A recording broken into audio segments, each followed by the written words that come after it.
Hello, work life warriors. Happy Sunday. How are you? How have you been? It's been a while. I haven't done a book review in about 3 weeks. It's been so very busy, but I still been reading. I just hadn't had the opportunity to come on and make a video and talk about Unstressable, but I'm back and I would love to know, how has it been? Have you been reading? Have you been playing as hard as you work? Are you prioritizing de-stressing, reducing cortisol? I would love to know. Drop down in the comments and share with me, how have you been reducing your stress? Have you been reading? Have you been playing? What have you been doing? I would love to know. So welcome, Work Life Warriors. I am Ebony Davenport and I help increase profits by teaching fun practices that eliminate daily stress. Now, as a doctor, it can get very technical stress, but I like to make it practical. So, one of the practical tools that we can use to reduce stress is reading. Believe it or not, reading is a great stress reductor. It helps you to ground, to center, to increase your vocabulary, to boost your confidence. It helps bring clarity. It introduces new thoughts and ideas. So, reading for stress management is awesome, right? And not just listening to an audio book, but actually reading. The motion of shifting your eyes from left to right reduces cortisol in the brain. And so, it's so important that we read a tangible book. So today, if I am correct, this will be Unstressable Part 12. I'm not necessarily sure, but I read Unstressable last year, and it is a wonderful book. I highly recommend it. And I read it so quickly. Actually, I read it in like 2 days because it was so good. But I made a bunch of notes, and I thought that it would be very beneficial to my work life warriors to come and talk to you about what I learned, what the book triggered, what type of resources that you can utilize, and basically benefit from my years of research, knowledge, and practicing stress management and helping other clients eliminate their daily stresses. And so, right now, if I'm not mistaken, we are on 12. It's on page 37, part 12, and it is at the bottom of the page right here, page 37, and it is talking about the feedback loop, right? So, in case you didn't know, there is a feedback loop when it comes to stress. You experience stress, you either react or respond.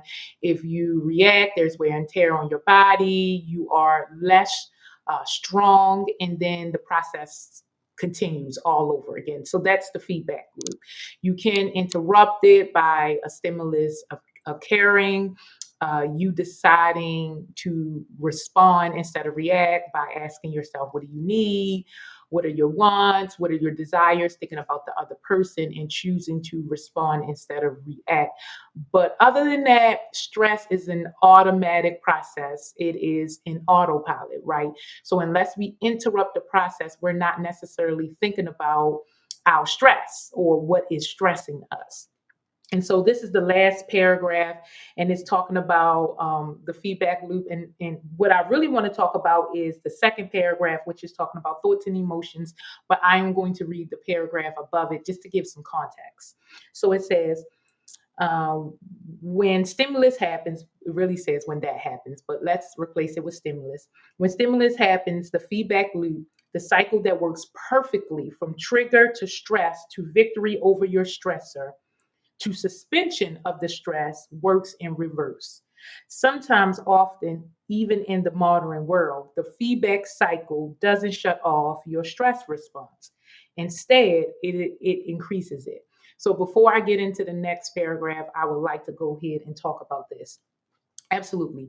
Many of us do not realize that we are experiencing chronic stress daily, that we do not give our body the opportunity to relax. We do not activate our parasympathetic nervous system.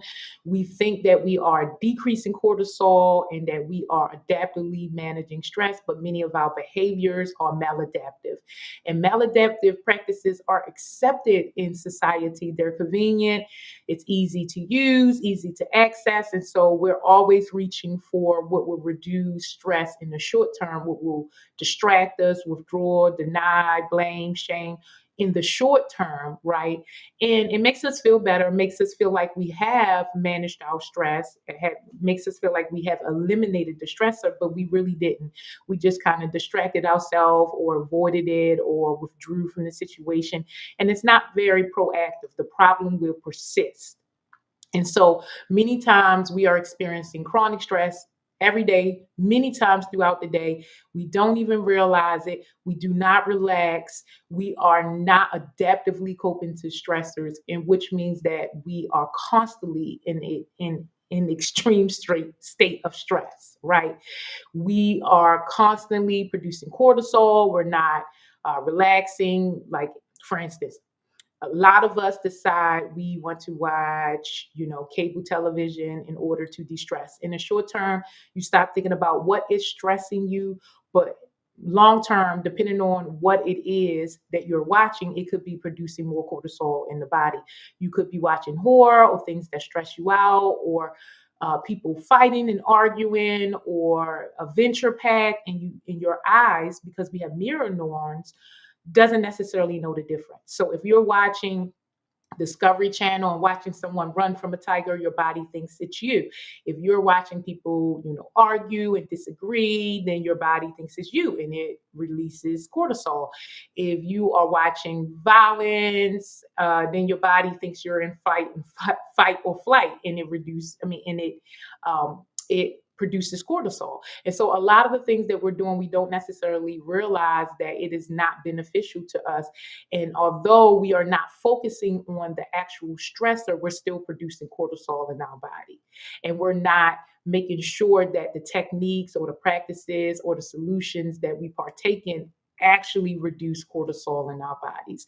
And so it is said that 90% of all doctor visits are for stress related symptoms, which means that most of us, 90% of us, are experiencing chronic stress daily, and our body is not resetting itself. It is not turning off your nervous system, your autonomic nervous system. It is actually stimulating it beyond capacity, right? To the point where you're numb, or you don't necessarily recognize when you're feeling stressed because you normalized it. And so throughout our day, right, or throughout our many different experiences or segments, right? So segments just means from doing one thing to starting another. So stopping working to go to the bathroom, or leaving the bathroom to go socialize, or socializing to back to work, are segments, right?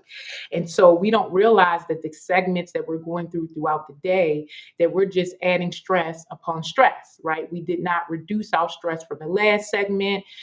We went to work all day, and before we get home, we did not reduce cortisol in our body. We did not manage our stress. So we take our stress from work to home, and it impacts every aspect of our life if we're not proactively managing our stress and reducing cortisol in our body. So when it talks about it working in reverse, for most of us, this is how our body is working, right? In reverse.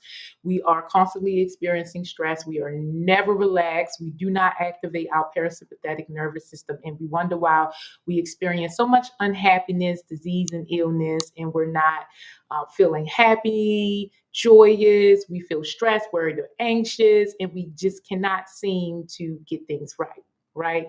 And it's because our lifestyle is way too stressful, it's way too hectic, and it's in our best interest to make sure that every single day we are activating our parasympathetic nervous system. I would like to say, after every segment, after every experience, to take time to check in to activate your parasympathetic nervous system.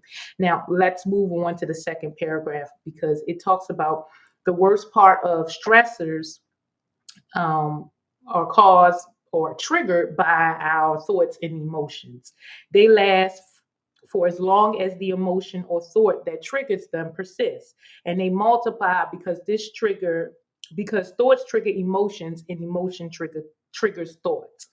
As a result, the negative feedback loop or mechanism that is supposed to bring you back to calm breaks. right? And so think about it like this. Let's put this in context. If you are experiencing stress, right? Something is stressing you out, someone is stressing you out, you can remove yourself from that person and still be experiencing stress, right? You may not be in direct contact with the stressor, but you are thinking about it, which is producing stress, right? You still feel some type of way about it, which is producing stress. Stress is an emotion that produces other emotions that can produce stress. And so it is a feedback loop, right? Your thoughts can produce emotions, your emotions can produce thoughts, and all of them can produce stress. And so, constantly, if we're thinking about our stressors, if we are thinking about the things that bring us anxiety, make us wary, the things we do not like, the people we do not like, then all it's doing is creating a negative feedback loop where you are causing more harm and not decreasing cortisol in your body. And so, again, emotions is the key to stress management. You have to be able to identify your emotions, name more than just sad, mad, angry, happy, right? You need to have a robust emotional vocabulary. You need to be able to identify what you're feeling in any given moment. You need to understand how people and environments make you feel, right? What type of thoughts and emotions they produce or trigger within you. We need to practice mindfulness because emotions are like our navigation system, right? And if we're not mindful of what we're feeling, what we're experiencing, then we could be experiencing stress and not even know it and distract ourselves without reducing the cortisol and wonder why we have so many side effects, wonder why we're not happy, wonder why life feels meaningless, we're feeling depressed, unsatisfied. It is because we are not tapped in, tuned into our own emotions and feelings. We do not know what stress is. We cannot identify our stressors. And we're not receiving the stress education that we need to thrive, right? We think that we are managing our stress, but we are not. If 90% of people are going to the doctors for stress related symptoms, we are not doing a great job managing our stress. And so it's in our best interest to receive stress education, train for stress management and wellness, and then find you a community of practice to make sure that you are implementing what you know and practicing wellness every single day. It is non negotiable. You have to prioritize your health. You are the vehicle in which you are experiencing the world. And so you must prioritize it. And stress is life. It will not go away. You will experience stress, but you can manage it, right? How stress impacts you depends on your resources, right? So the knowledge you have, the money you have, the people around you. So the more knowledge you have about yourself and about stress and how it impacts your body and those in your environment, the more likely you are to not experience distress, right? Because you are aware, you can put buffers in the middle to make sure that you are less stressed, that you are managing your stress. And so we want to make sure that we are, you know, getting and learning the resources that we need to build a nice little like toolbox, right? So in any given situation, we have the practices that we can use to decrease cortisol, to bring ourselves back into alignment, to increase the joy, play, satisfaction in our lives because we have one life and we deserve to enjoy it. And the only way we can do that is to understand life stressors, right? Understand stress and how it impacts us and interrupt our stress cycle, right? We don't want the same feedback loop over and over and over, especially when we have the ability to add what we need in any given situation so that we can turn the outcomes in our favor. And it's just that simple. It's just that easy. And practicing stress management and wellness does not have to be a chore. It can be easy. You can learn it and just practice it every single day. It is fun. I teach 6 stress management and wellness practices that can be implemented into any busy life that you can use throughout the day to improve the overall quality of your life. So, stress management and wellness training is way more easier than you think it is. Right? It's easy for us to obtain what we need to thrive. We just have to prioritize it. So I hope this helps work life warriors. I hope that you learned something. Please drop down in the comments and talk to me about what did you learn about stress, the emotion, about the feedback loop. Please put it in context. I love when you give me practical examples about how you're using this information and how it applies to your everyday, how it balances your work and life. I would love to know, work life warriors. I am basically creating a community of practice because living is a shared experience. And although I'm having fun, it isn't any fun if you're not having none. So together we have to work on reducing our stress. So I hope this helps, work life warriors. And I will see you next Sunday for another book review or tomorrow for our Monday well chat. Have a great day. Bye.